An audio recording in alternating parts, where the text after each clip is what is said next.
I'm curious if you have an opinion on how the Pat McAfee, Aaron Rodgers discussions fit on ESPN. Well, I think it's interesting, right? Obviously, it's not the way I've approached things over the years when I've talked about Aaron Rodgers. But having that platform, I understand the idea that there is value in having Aaron Rodgers on our platform, right? Yeah. Talking about these things. It generates a huge amount of news. Yeah. It's a different approach from the way I talk to him, but I'm not getting Aaron Rodgers to talk to me anymore.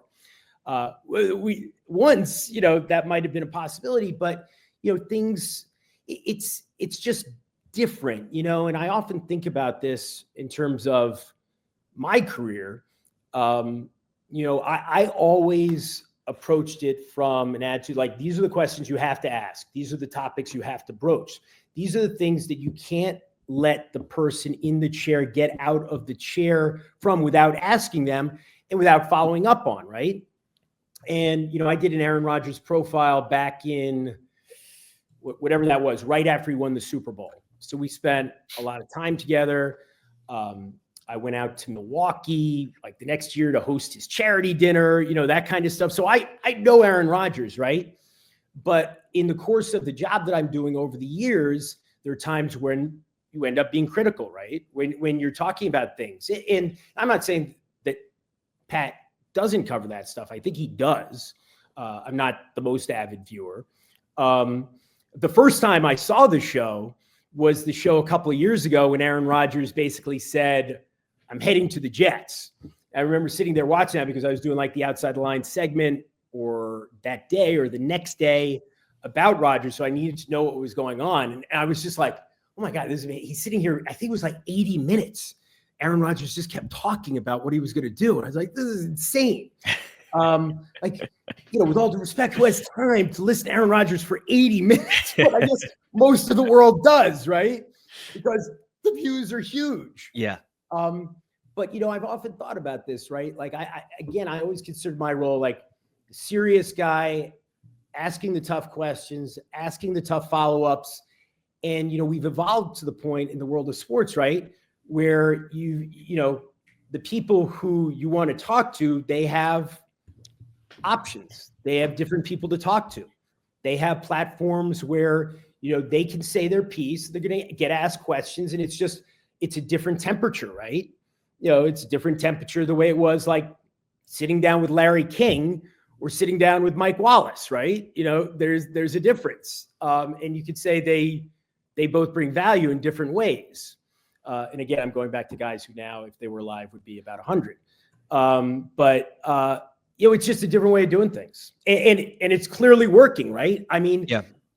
The success is just, so impressive. And, I guess my point is like, if I called Aaron Rodgers now to sit down with me, even though we have that history back there, he's not going to do it.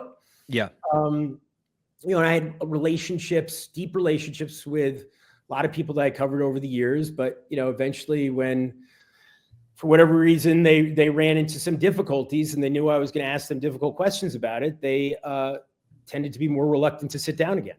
Yeah. Yeah. And I don't really blame Pat so much.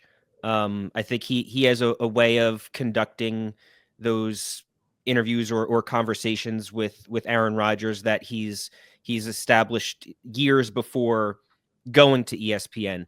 Right. But I do think like Pat almost has to realize that now when those conversations are put on a platform like ESPN, you have to be willing to accept any backlash that comes with it. So like, don't change what you're doing. That's fine. If you guys have a way of talking and having those conversations. You mean like the reaction to it, right? But yeah, you kind of have to accept the reaction and people are going to react. People, when you have a huge platform, and I learned that at a very young age, right? And it was a different world back then. There was no social media, and it's changed. But when you did a report, on SportsCenter, and there was only SportsCenter, right? There weren't all these other options. You knew that whatever you said, however you said it, whatever tie you wore was going to be scrutinized, right? And that's another thing I think about. I was very fortunate, I think, to come up in this business at a time when there was no social media, when it didn't exist yet. And I think I would have just, crawled under a rock if I had to deal with it as I was getting my footing in the business and learning how to do things.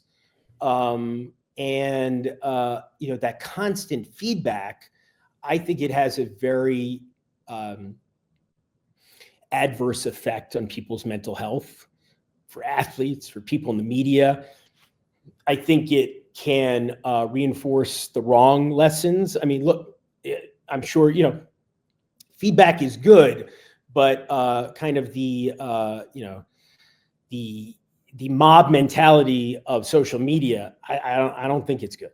I mean, that's, I talk, I used to talk to school, college students and stuff and say, stay off social media, don't do it, do your job, don't worry about the reactions, but it's just not realistic. We don't live in that world anymore. I feel fortunate that I think I've been kind of grandfathered in, and maybe to my own detriment, I don't engage as much as I could.